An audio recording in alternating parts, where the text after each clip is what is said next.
Hello and welcome to Keep Hope Alive podcast. We have made it to season 15. I'm so excited. Today I got William Kemm here with us, and he's been through a journey on his own, but he's going to share in due detail. Welcome to Keep Hope Alive. Thanks, Nadine. It's awesome to be here. Oh, thank you. Well, really quick before we get started, I have a question for you. Out of the What's up? past 15 years, how many weddings have you been to? That'll be one. One. Okay, Yeah. I'm gonna just throw this question out for fun. So pretend you're the guest, you're going into a church ceremony, and when you walk right in, usually there's something you have to sign. What is that one thing you have to sign? A waiver. Away from No, mommy, you see, I just know. Okay, you're the second person. I love it. a prenup. It's a guest book. I love it though. The waiver, your life away. But definitely. So one of our biggest sponsors here is called Life on Record. So instead of having the book there to sign, they put a vintage rotary phone, and it's so antique and very cute looking. I love it. So your guests can come up, leave a message, congratulations on your big day. Or maybe it's like a groomsman going, hey, dude, it's about time you put a ring on her finger. But right next to the phone, they have a QR code. So you can get your cell phone and scan that QR code and leave them a message either before or after the wedding. Once all these messages get collected, they'll burn it on a 12-inch vinyl record or a keepsake speaker, which is adorable too. You get the number, not the phone. You got to return the phone, but the phone number for 1 year, and it works all across the world, which is amazing. And I always tell people, okay, you can use this for any event, but with the weddings, you get it for 1 year. I would say, tell your friends like 2 months, hey, that number's still active. If you want to say happy anniversary, then collect those too. So maybe it's you're celebrating your 1 year anniversary, eating the top layer of the cake and listening to your friends and family voices. That's the best gift in the That's world, pretty I cool. think. That's awesome. Yeah. So, but to find out more information about them, please visit www.lifeonrecord.com. All right. So, my first question is, who is William? hmm What's that, sorry? Who's William? Okay, William is well, honestly, sorry, just want to tell my story or Yeah, yeah. I would like to get to know who you are and okay, how well, you got to be where you are today and everything. yeah, okay. So I'm just gonna tell my story basically about how I grew up and I went through some challenges as a child and then kind of just like snowballed into adulthood as a result of these things I faced as a child. So I grew up on a farm basically. My mom and my dad were like as long as I can remember growing up as a child, they weren't really close. They used to fight a lot, sometimes physically, right? They never slept in the same bed. And so it was obviously as a child that was difficult to watch, right? Like I was always a mama's boy. Just gonna admit that right off the bat. Like I love my mom and she's my best friend and but I was like a super healthy kid, even though all that was going on. Like, I had lots of friends in school. I was really sociable, loved sports and stuff like that. Was really physically active in hockey and soccer, like on teams and stuff. And it was around when I was about 9 years old is when things really started to take a turn in my life. And I was diagnosed with T-cell leukemia. And I just got really sick one day in school and didn't know what was going on. Like normally I just shake it off, right? But I was just super, super ill. And so I phoned my mom to come pick me up and they picked me up and took me home and I just got sicker and sicker to the point where I couldn't even get out of bed. I was in so much pain and I started getting swollen and stuff in my face and my lymph nodes. And so they took me to the hospital and basically that's when the doctors told my parents I had leukemia. And so right away I started on chemotherapy. Like my parents, they just didn't like they didn't know anything about like natural medicine or anything like that. Like today, like I learned myself now, right? But like I said, they didn't know Yeah. nothing about that, so I just went for the chemo and then radiation and then a bone marrow transplant. So I spent a lot of time as a child, like probably about over a year and a half span, like in and out of the hospital. I lost a lot of weight.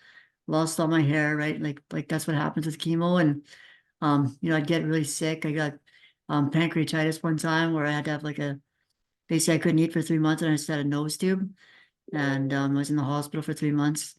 And Nose tube, so yeah, I doesn't have that to hurt? it Does was that hurt? uncomfortable. Here's my questions I'm breaking Yeah, it in. was Tell me about, yeah, it was really uncomfortable. Like the hardest part was just not being able to eat as a kid, right? Because yeah, I was kind of like a skookum child, I guess they would call it, so I love to eat. And that was taken yeah, with me, right? But yeah, there's a lot of things going through the treatment that were really painful, right? Like spinal taps and stuff like that. And yeah. when I first went into the hospital, they put me a central IV in my neck.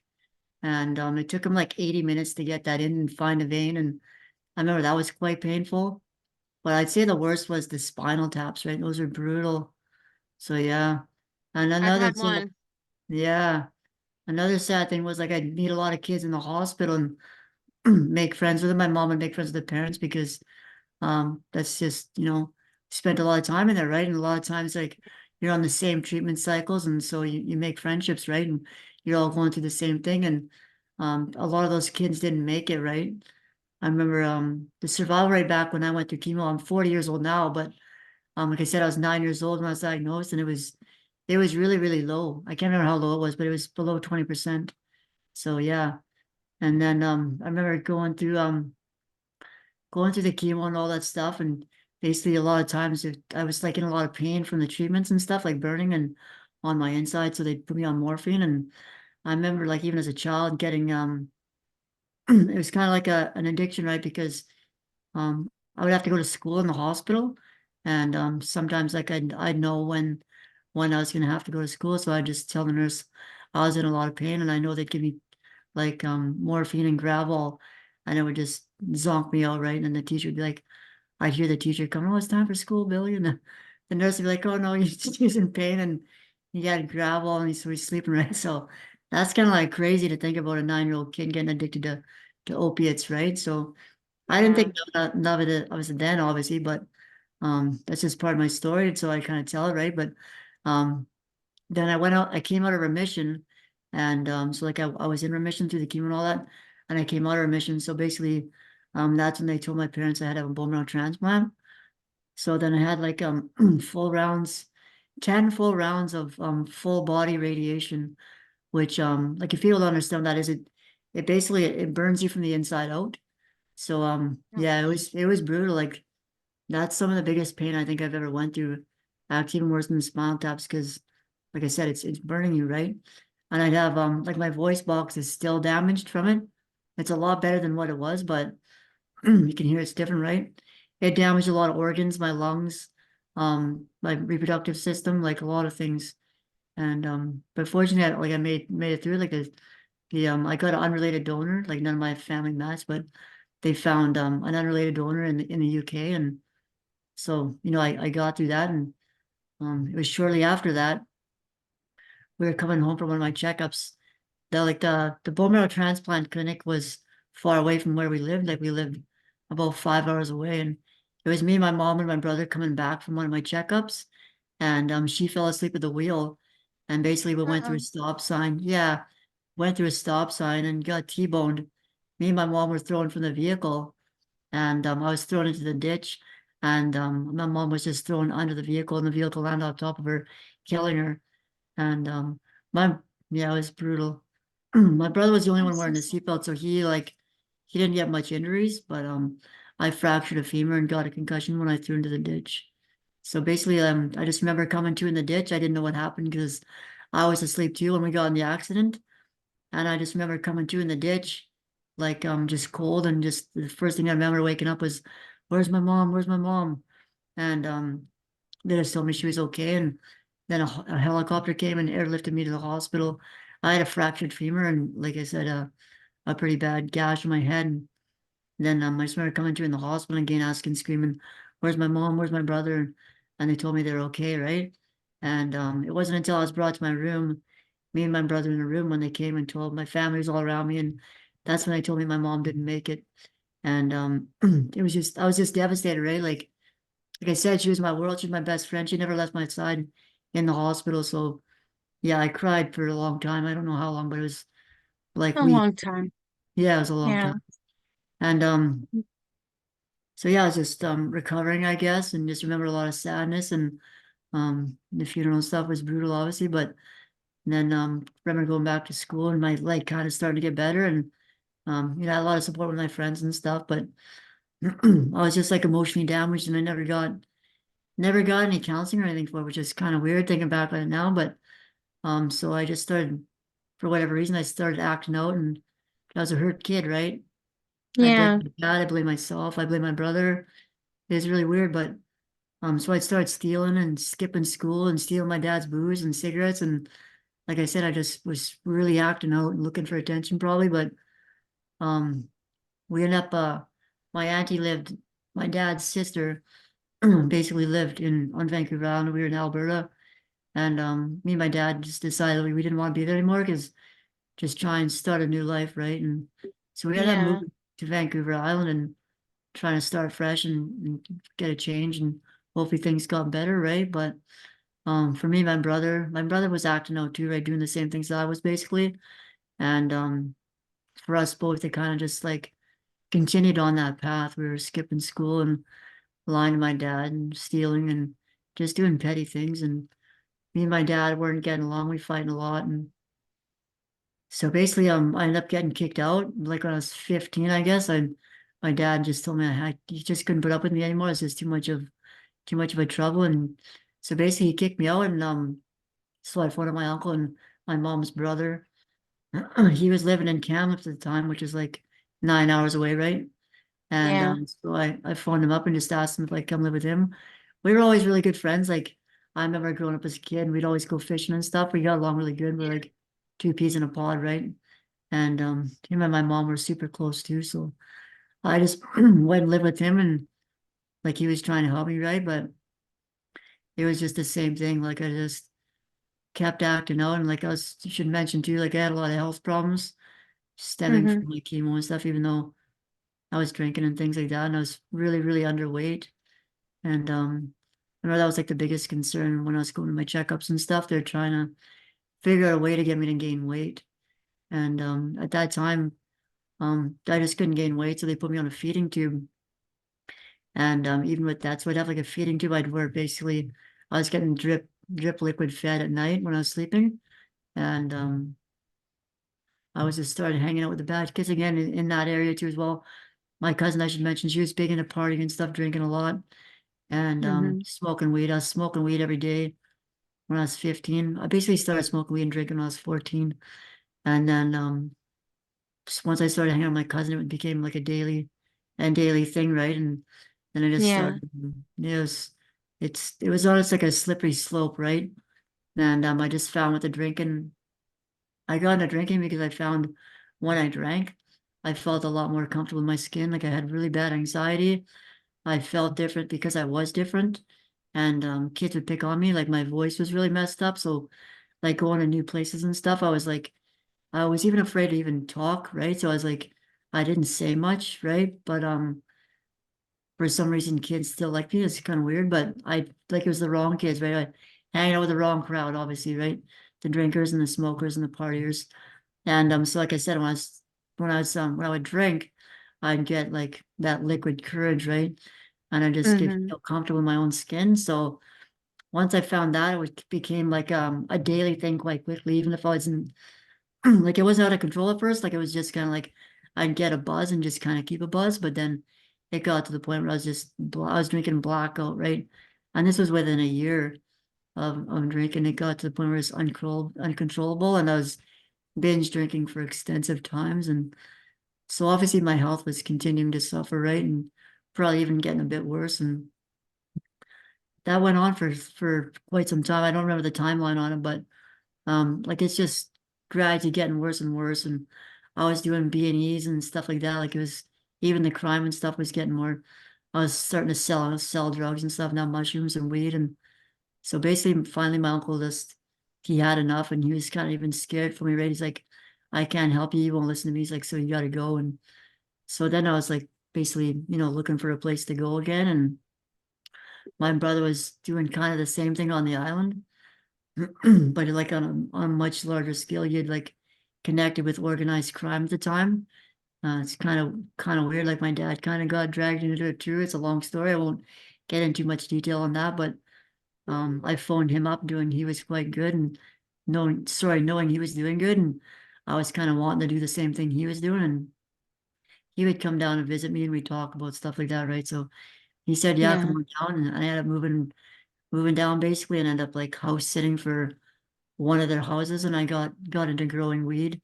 And so basically, like for whatever reason, when I went down there, and I just got addicted to making money, and so it's funny this may sound like I felt like I was doing a lot better. I wasn't drinking anymore. I wasn't partying. I was just totally addicted to making money, and but still smoking weed. And then it was a while. I was down there for a while, like making really good money, and so I was, I felt a lot better about myself.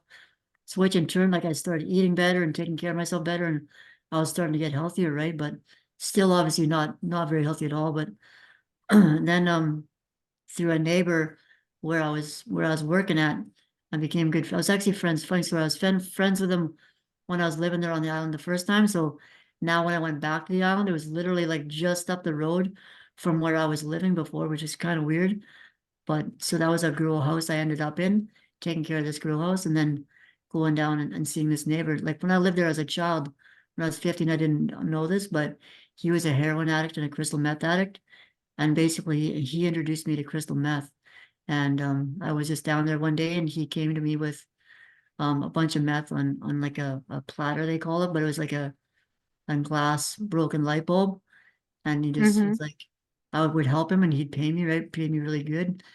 And he just came to me with this, and he said, "You know, I could help you work way better and way quicker and make it funner." And I was like, "No, what?" And he's like, "This." He's like, "Here, tries this." And I was just really impressionable, right? Like I was just like a real people pleaser, right? So I did it, right? And I just remember it was like super powerful, and it was a really good feeling, right? So Mm-hmm. good, it scared me honestly. And so even though I didn't start with that right away, it was kind of like it gave me a taste of it, and it was on my mind a lot. And then it just took a point where I got really frustrated one day and kind of like mad and stuff, and some bad stuff had happened to where I just went back there and just asked him if he had any more. And then it kind of like got on that cycle where I would be fighting not to do it, but every time I got mad, I'd go there and do more, right? And then it Does just it make you mad? Like, I don't know. Like, is it something that meth does to a no, human? no, I would use it. It's weird, like I would use like whenever I got mad or frustrated, I would smoke weed, right? Mm-hmm. But then when I had the meth, like I can't explain it. I kind of explain it, but most people wouldn't understand it. It's kind of weird, but it's like I just had like an addictive personality because of, I mean, a lot of people, many people have, I haven't met anyone that doesn't have addictions, but for me it was drugs, right? I just liked that feeling of the sense of ease and comfort that drugs would give me because I wasn't comfortable in my own skin, and I blame myself for a lot of things, even my mom's death subconsciously. So that stuff would wear on me. So I would just get stressed out a lot, right? And then doing drugs like would be my release, right? But smoking weed Mm-hmm. was like my maintenance. But then when say something really bad would happen, like for instance, like someone would get really mad at me and it was like a traumatizing experience, then I would say whatever fucking and I'd go, pardon my French, but I would go do math, right? Like mostly honestly it was my dad, right? My dad was real close and we would fight a lot, right? He's really controlling and he would try and control me. And then that's what would kind of like obviously childish, right? So I would get pissed off at him and I'd be like, I'm gonna go smoke meth. You know what I mean? That's not the thought Yeah. process behind that, but that's what happened, right? And then because it was so powerful and so potent and like it's not like weed, right? Weed isn't really addicting compared to a strong drug like meth or cocaine or heroin because it's Mm-hmm. that much more powerful. So it would get to the point where finally, like, I would just start doing it every day because it was basically calling me, like, it was in my brain. Then it was like, it would just keep reminding me how good it was. And it would fool me into thinking like it's what I needed. And then it would even tell me that I functioned better on it. I was, I mean, so another thing too, when you smoke meth, you feel like you feel sexy, you feel it's just it's weird. Unless you've done it, you don't understand it. But Seeing, I it's know a it. The it's a song's coming up. yeah, it's like Wow. it's a great feeling, right? So you just want to do it. So even though, like I said, the first time I did it, it scared the crap out of me because how good it felt, and I knew what was bad. You know, and no one wants to be known as a meth head. You know, like I knew about all Yeah. that stuff, right? Because I was kind of in the scene for a while, and I never wanted to be that guy, right? But Yeah. like I said, just circumstances led me to that, and then so it's just kind of like that went on for a long time. So basically, I was probably 18, 18, 19 when I was kind of dabbling in the meth more and more, right? I ended up buying a place. Me and my brother bought a place, and so then I kind of like moved away and I was just kind of like doing my own thing, like growing in this house. Like we got big into growing weed, right? So that was my thing, growing weed and selling weed. And then so I got really isolated there. So then I just actually started drinking again, doing more meth and like some other like bad stuff I don't want to talk about. But like yeah, so and that's kind of like it would kind of like just escalate. That's how just it's a progressive thing, right? And Yeah. so it basically I'd do the geographical change trying to like get away from all that, and so I end up moving actually like basically phoning at my uncle and telling I'm changed, I got all this stuff going on now, and I can actually come down there and help you out, right? So like it's just it's cunning, baffling, and powerful, right? So it changes you as a person, and it really made me a bad person. That's for lack of a better reason or way to say it, right? Mm. I was a bad person. And so I would manipulate people, manipulate situations for what I wanted. So I am moving down there trying to get clean or whatever. And like, but he didn't know I was on drugs, right? So, so I went back there Yeah. and it was the same thing over and over again. So, but, I kind of left for different reasons too, because I had some trouble with the law too as well. That was a part of why I left there. And then just kind of wanted to get away for a while, but ended up, just going away for a while and then coming back and basically doing the same thing over and over again. And it got to the point where basically I was introduced to Oxycontins, which is an opiate, right? So once that Mm-hmm. happened, that's when it was like the meth or whatever, I could fight it. But for some reason, the opiates, I don't know whether it was because I remember it from a childhood, and it was just if you've never done opiates, it's basically the best way to describe it is like it's like a warm hug from God. Like it's It the it best, is. I it's the with best all my feeling. chronic, yeah, I have chronic Yeah, pain and they tried hydrocodone and that yeah, was helping. So I remember trying to oxy and it does feel like just a big hug. We got you. You're going to feel better. yeah, But now, chronic pain sufferers can't get that medication because it's been misused in the yeah, world and it just stinks, yeah, for other people exactly. taking advantage of it. So, Exactly. So yeah, the first time I was introduced to Oxycontins, but it was my brother and his friend. I did them every day for years straight.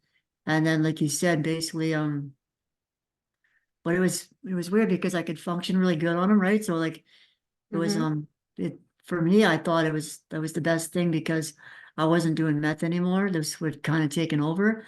And like I said, I felt I functioned way better, but it was really expensive. Like I was doing like 380s a day, which was, but I was making money too, so it didn't really affect me that way. But so yeah, I was just doing that forever until basically, like you mentioned, they made it really hard for me to get them. And then they yeah. just got super expensive until the point where I couldn't even get them anymore. And then that's when I started doing heroin. And then that was a totally different beast because it was just yeah, it just was, right? Um Started dealing with a whole different element of people, right? And hmm I was just getting before I was getting just hundreds of 80s off of one guy that was getting a massive prescription. And I would just buy them all off him. But now it's like searching because it was hard to get heroin in my town and I couldn't go without it or I'd get really, really, really sick, right? And it was scary. Like I didn't even realize that was a thing until I tried quitting it because I didn't want to do heroin. And even when my brother like I started realizing I couldn't get much anymore. And so I was getting scared, right? But I didn't realize why until I tried quitting, and then I was just got really sick and really insane. Like it was really bad. And so I was talking to my brother, I was like, what's going on here? And he's like, you're physically addicted. And he's like, you need opiates. Like at this point, you've done them for years. And so then he introduced me to heroin. And that whole thing started. So I ended up hanging out with like a lot of bad people in that obviously. And I ended up like getting into fencing stolen property. Because I like the more money I made, the more money I wanted to make. I just got greedy, right? I started doing like selling like other drugs, do like hard drugs, which I was absolutely against before, but as things got more expensive, I wanted to make more and more money. So I started dabbling in selling ketamine and mushrooms and pills and then before you know it, I was selling like fentanyl and all this other stuff too, right? But Jeez, but that yeah, stuff kills you, dude. yeah, Like, it's yeah, like it's an absolute miracle I'm alive, right? I OD'd 3 times. Like the third time they had, or the third time, sorry, they had actually defibrillate me. And I was actually found like turned blue in my car. This guy I was with just left me there for dead, robbed me. And it was just the grace of God. Some lady walking by me, see me pass on the car, and she phoned 911. And it's amazing I don't have brain damage, right? So yeah, and then very lucky. very fortunate, yeah, very fortunate. And then basically like I said, I was hanging out and stealing, yeah, stealing too, but like fencing stolen property and stuff. So I was dealing with like lot of guys that were smoking freebase and crack and stuff. And then so basically I'd see them smoking that, and it was a matter of time before I was like, oh, I'll try that. And I tried that, and that was just it was it. I was done. That was like the most powerful thing I ever done was definitely crack cocaine. And then once I started that, I started like just it got really bad really quick to the point where I just couldn't even function as doing my business and stuff anymore. And I would just be holed up in my house or for days and days and days at a time, just getting high. I like pure psychosis, like so many crazy things I would do. Like I'd see like a whole SWAT team outside my house and they weren't even there. Like it was Oh, really, really wow. paranoid. Yeah, really paranoid things going on. And I get on lots of high speed chases and stuff, and lots of them. Well, every one of them actually, except for one, wasn't even real. You know what I mean? It was that's how bad that was, and Yeah. it was extreme. Yeah, spending thousands and thousands of dollars. Like at one point, I had a $900 a day habit just doing crack cocaine and heroin, and so it got really, really unmanageable, right to the point where I was losing everything, and people were starting to come to me like, "What's going on?" Like they kind of knew me as a successful person, and then it was my dad coming to me and like just basically crying and asking me what I'm doing. I'm killing myself and all this, right? And so basically, I could decided to try and get clean, right? And I tried so many times, sorry, on my own, and I would make it like 3 days, and I'd get like super sick to run puking and shit myself, right? And then I would just give up and just go back to it. So I tried to go to detox. Basically, I did like 9 days in detox, but I was just doing it for like other people. Basically, I wasn't doing it for myself. And I was just doing it There's for, the key thing. You got to do it for yourself. Yeah. yeah, like I didn't want, for whatever reason, I didn't want to leave the lifestyle behind. I wanted to continue doing what I was doing, even though I guess I just didn't understand that that was my problem or a big part of my problem, right? A big part of many Yeah. problems I had, right? But so I just kept trying to go back to what I was doing, and I'd fall on my face every time. And basically, I ended up losing my house, going into foreclosure, losing every bit of property I had, and losing all my possessions, like pawning them, and just yeah, it was really bad. And so I ended up being actually homeless. And then I went to treatment to try and like basically yeah. So I went to treatment before I lost everything, and in like a kind of like a last ditch effort to save what I had. And as soon as I came out of treatment, even in treatment, I was doing dope. Like I just for whatever reason I couldn't stop doing it. Right, it's pretty sad, but Yeah. that's just what it was. And so as soon as I left treatment, I was basically homeless. Um, came back and like all my stuff was gone, and someone had ransacked everything I had. And so I was just on the streets, and then basically became like a petty thief. Like I was doing a lot of basically my main thing was stealing out of stores and just a lot of theft, right? Tons of theft. All day, every day I'd be doing theft, and I wasn't a really good thief, that's for sure. I was getting arrested a lot, right? Which is probably a good thing, right? So eventually, like, they weren't letting me go with the promise to appear anymore because I wasn't showing up. So they just take me straight to jail, and I'd wait for my court date. And then, first couple of times are free, they let you out on a promise to appear, right? And then, um, it's just a matter of time before they just like, they don't give you that chance. And so then I was starting, just end up going straight to jail. And because when I was the first time I went to jail, I was like probably 85 pounds soaking wet, like pretty small guy, but like I was like on the point of death, right? That's how skinny I was. And um I just remember being scared, like stone cold scared, right? Because like obviously you hear a lot of bad stories about jail, right? And No, gosh, yes. it was I've terrifying. heard many stories. Yeah, So I was terrified. Yeah, that was the most scariest probably thing ever, right? And I just but remember, you had a different scare that I'm noticing. So you can't get access to any of those drugs now. You're yeah, in you know it, jail. right? You So know it. you got So, to detox. yeah, exactly. Yeah, I'm glad you brought that up. I'll probably mention that then because the hardest part about getting arrested and being put in city cells until having to go to court on Monday or whatever would be the fact that I got no dope in there and I know I'm gonna be sick and then I'm in and they don't make it comfortable there, right? So and when you Maybe start, instead of calling it arrested, maybe you got saved too. You ever yeah, think of it that way? 100% for sure. Because yeah, I was just too comfortable. It was yeah. But like those super uncomfortable experiences was, Yeah. but like if yeah, it wasn't though. Like sure I would go when I'm on my way to jail, I'm like, oh man, I'm never gonna do that again. I'm never gonna do drugs again. And so weird, but like I was like a super angry person, right? Even though like Yeah. I was super friendly to people and I treated everyone really well, even though I was an addict and stuff, besides stealing, right? Obviously that's not treating people well, but people I knew I treated really well, right? Like I would never physically hurt anyone. I never did any of that, and no matter how bad things got, like even though I had whatever I could, right? Which is not, yeah. So I kind of like justified that, right? Even though I was, doing a lot of damage as far as stealing. Like, but so yeah, like I said, I was saying on the way to jail, I was super scared. And then I would get to jail and it was just like I'd call it like sheer luck, right? But that I knew people in there because if I didn't, then I would it would have been a really, really rough time. But then like you were saying, maybe that wasn't a good thing because maybe I needed that rough time. But I don't think so because it probably would have just made me madder, right?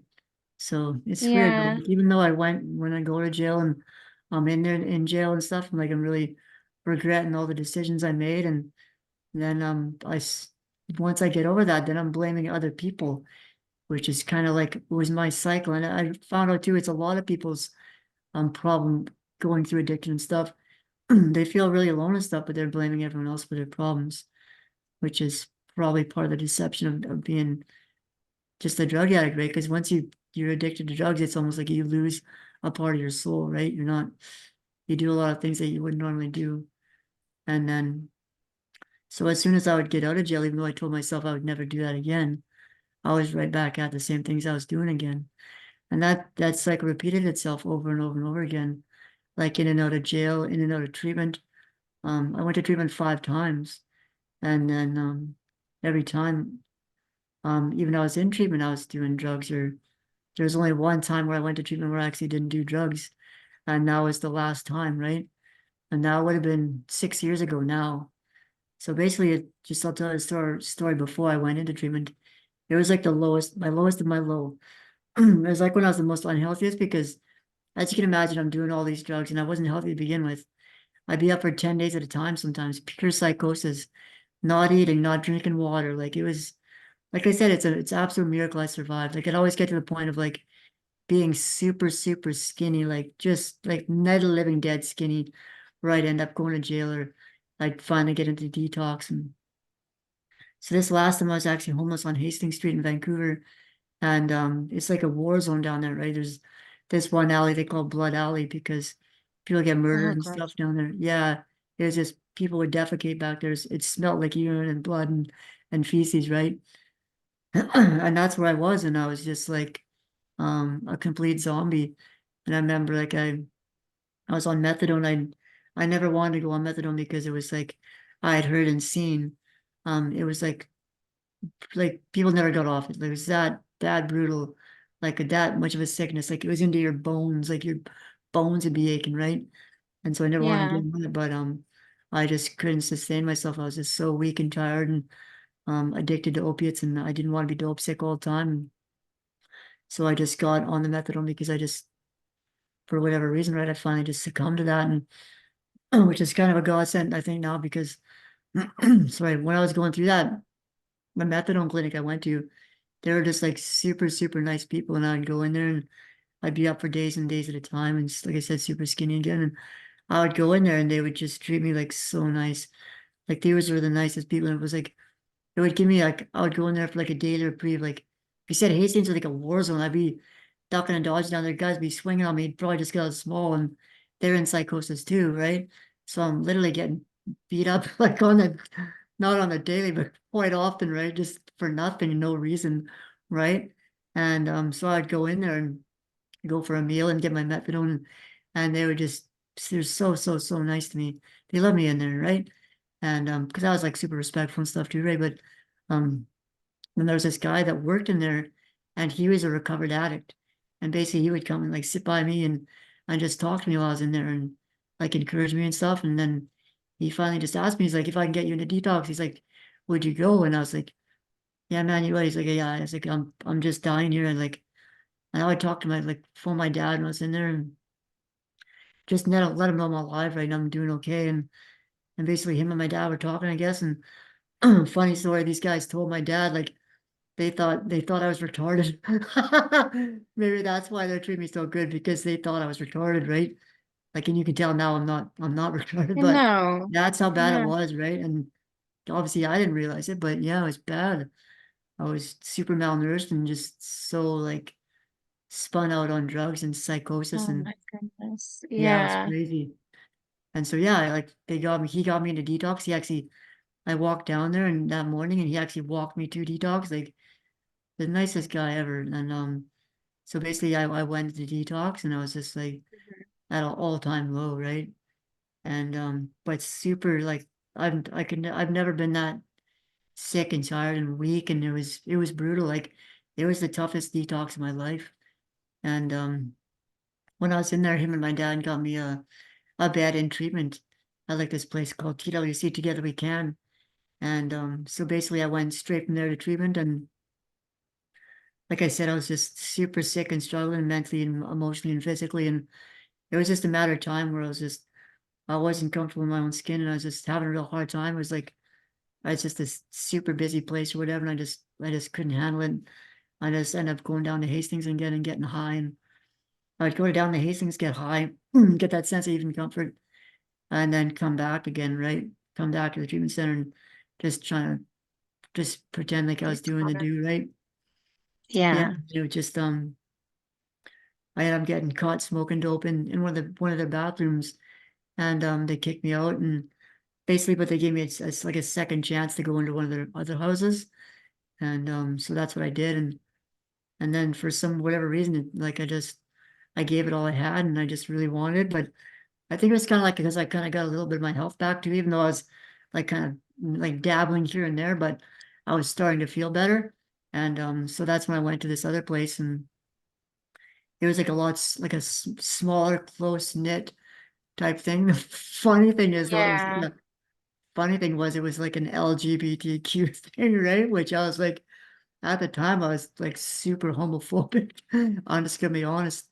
And I remember walking up the stairs and I hear like they're like a bunch of guys were like telling their war stories, I call it, I guess, hey. And there was like basically like a bunch of homosexual acts. And I Wow. yeah, and I like turned around and looked at the guy who brought me there, and I was just like terrified. And I was like, no man, I can't do this. Like what is this? I can't do this.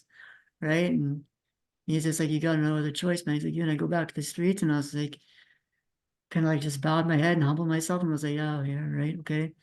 And which is kind of crazy. So I was in this house with like a bunch of like uh gay guys, right?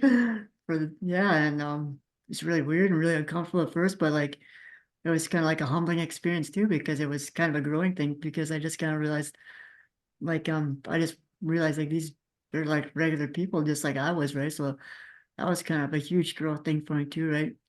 Not to sound like an asshole, but Well, that's you what got it to was like, see a right? lot of things, it sounds like. I mean, the world's kind of opening up, but as much Yeah, as you've done, I mean, it leaves you in this loopy world.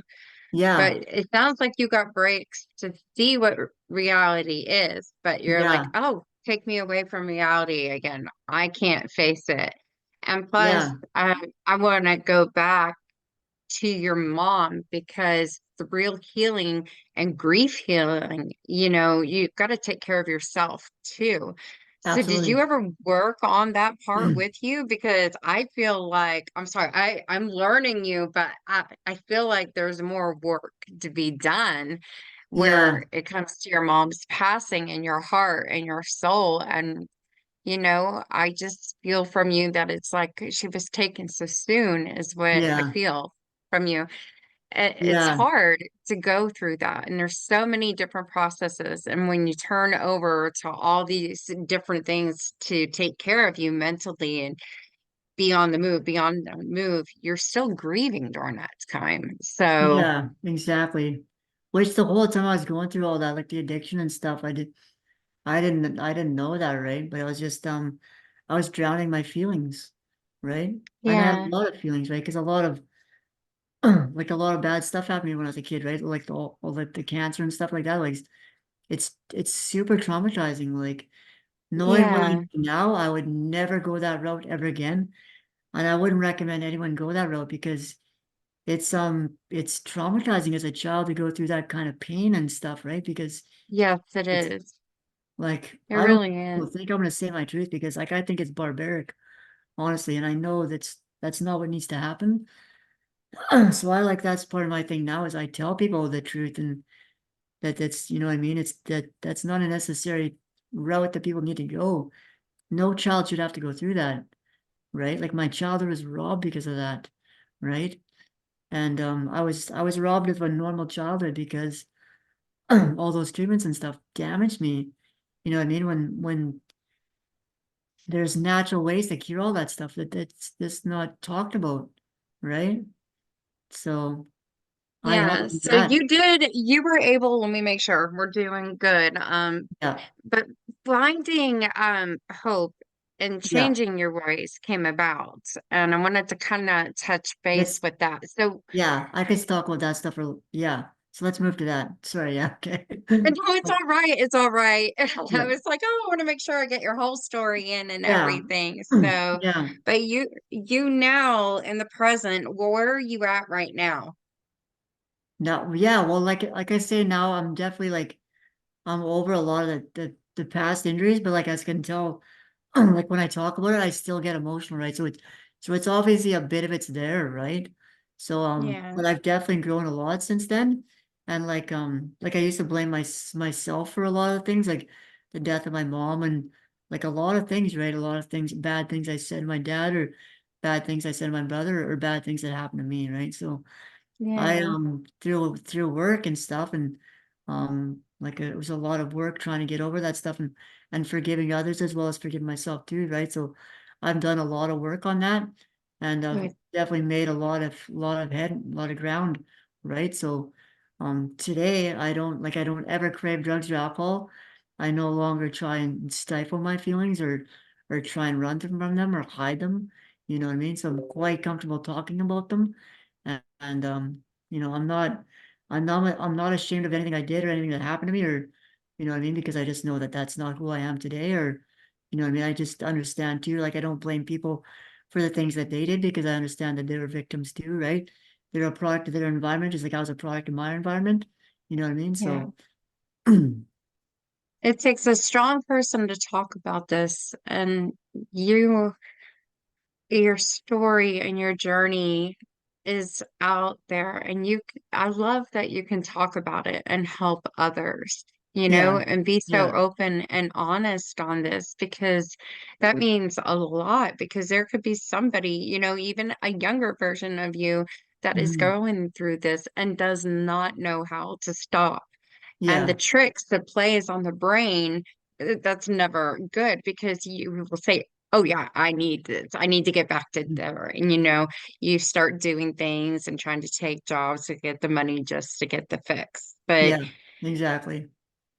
oh my gosh. Yeah. So I mean, you've been at this for a long time, and right now you are with a company, right? Yeah, Working? yeah. Good. It's Elite Dynamic Life, yeah. It's a holistic health and life coaching company. So basically, like, if I can I finish the rest of my story, or just like I'll Yes, make it real quick. yes, yes, So yes. Please yeah, so do. it was the last time I was in treatment, basically, like I said, 6 years ago, and then that's when I started like actually like putting everything I had into recovery, and Yeah. so like I said, I still had a lot of health problems and stuff, but basically like a year into recovery, I was in a second stage house, going through a lot of the mental stuff, emotional stuff, as I was before, right? Like I hadn't recovered of all that, but so I was like really, really struggling again, right? With my mental and emotional and physical stuff. I had a lot of like physical problems, like my mental health, like as far as like my memory was basically non-existent. I had a lot of like severe, sorry, like chronically low energy, depression, anxiety, like half the time I'd have to nap halfway through the day, and wouldn't wake up till the next day. Like it was like I was, even though I was sober, I was still struggling a lot, right? And Hmm. basically I got to the point where I was just like kind of like got that stinking thinking again. I caught and basically I started obsessing about doing drugs again. But then I just remembered I'd remind myself of how bad it got last time. And so for some reason the next thought that was thrown into my head was that, if you can't do it now, you've tried all these times, you could never do it. You may as well just kill yourself because you're never gonna be able to do it. And yeah, and that just dropped me to my knees. Like that terrified me. And it dropped me to my knees and I cried out to God and just and bawling, like begging God to help me. And then Yeah. yeah, like honestly that was like I think that was what I needed, was just to give up and surrender. And basically it was the next day when I had like another job and I was painting, and that's when I was introduced to my mentor who I'm working with now.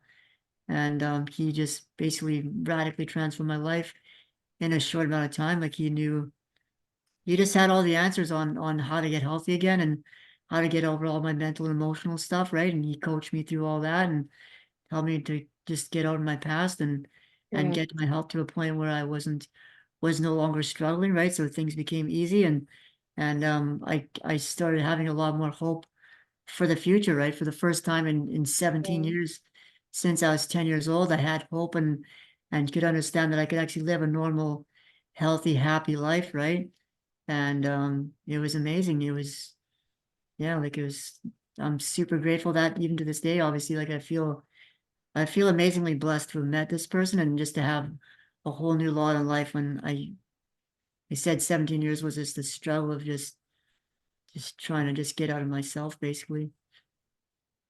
I totally understand it. That's the one thing you know, some people will listen to the story and be like, "Why? Why did you do this?" You know, Mhm. but no, everybody has their own journey and ways to get into where they need to be, because you are right. You have to want it for yourself. Mhm. You can't do it for everybody else. You have to do it for you. But Yeah, exactly. look at you. Look where you are now. I'm so proud of you. Thanks, And, you Lee. know, I that's just, to me, you're amazing. And as a child going through your health issues, that's hard. Spinal taps are hard. I remember I had a spinal tap and they missed or something, and I was like, I don't want to hear that. It hurts. But isn't that where they take some of the fluid and they have the IVs? Oh, yeah. Yeah, So, they stick it right in the yeah, spine. yeah, Yeah. those are frightening. So no, I hear you with what you've been through and your journey, even with when we have parents that can be mean to us. I get that emotional can lead people in different ways too. And I think more times parents or caretakers need to be aware of that, because, you know, kids are human too. They have feelings, and you've got to be careful with your words, you know, basically, because Exactly. it will shape who we are. Yeah, exactly. So, Yep, and we want to be the best version of ourselves when we go out there. We want to show the world what we're made of. It's not that we don't want to, but maybe the guidance was brought differently. So you got to be strong around that. So I am so grateful on you coming and talking on the show. Just really quick, where do you see yourself going in the next year or two? Are you going to be writing a book about this soon or anything? I definitely want to write a book for sure. It's been on the mind for a while now, and people just keep telling me I should write a book, but I haven't actually started yet. But yeah, I definitely want to start on that this year, Yeah. and then to working on getting into more like coaching and stuff. I want to coach people. Yay! I'm Yeah, so excited to hear that. Will yeah, you keep me updated? And absolutely. guys, if you have any questions for him, definitely give us a call at 833-780-HOPE, which is 4673. And I promise to direct those questions to you. But I want to bring you back next year too and follow up and do That'd another be session. awesome. Are you up to that? I'd love that. That'd be awesome. Yeah. Yay, I'm excited about it. Well, really quick, I need to say thank you to everybody. Oh, and your socials. How can people find you?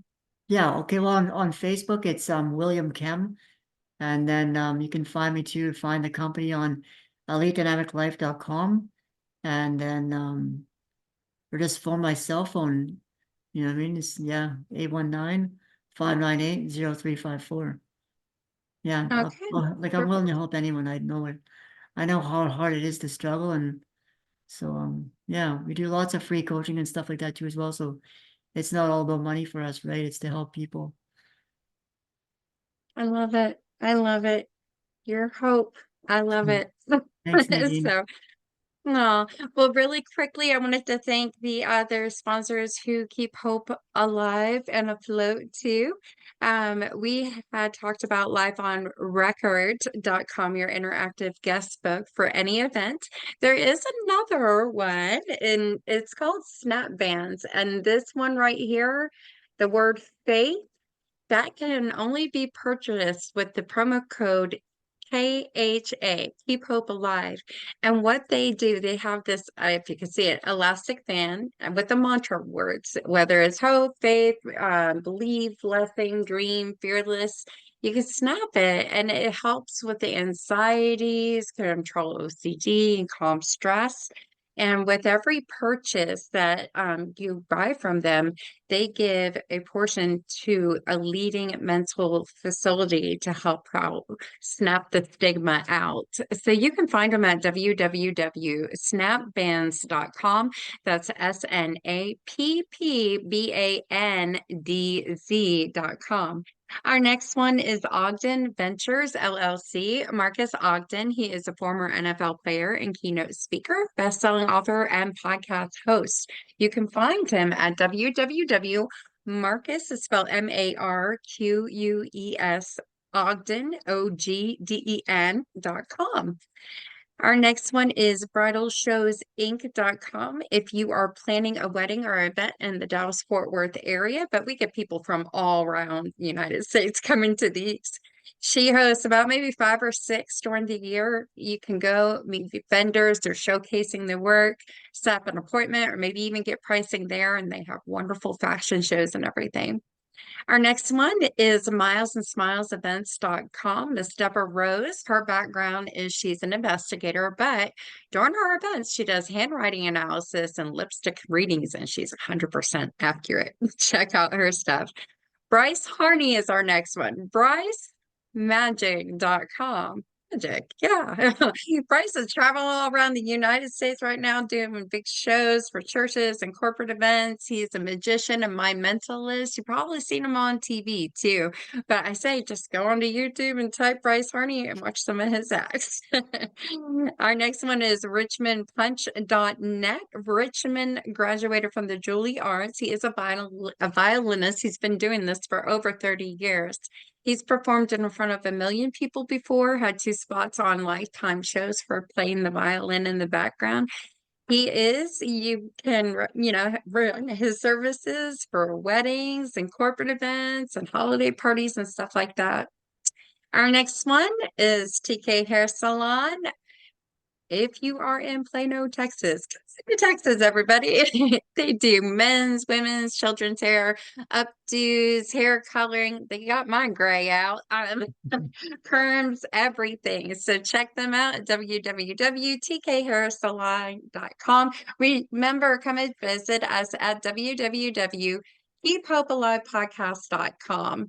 And we're always here to answer anything, bring the latest shows to you and everything. But once again, thank you so much for coming on the show. And I It's my pleasure, really Nadine. Thank you so appreciate much for it. having me. It was awesome. Oh, thank you. All right, guys, until our next show, love and light. Bye bye.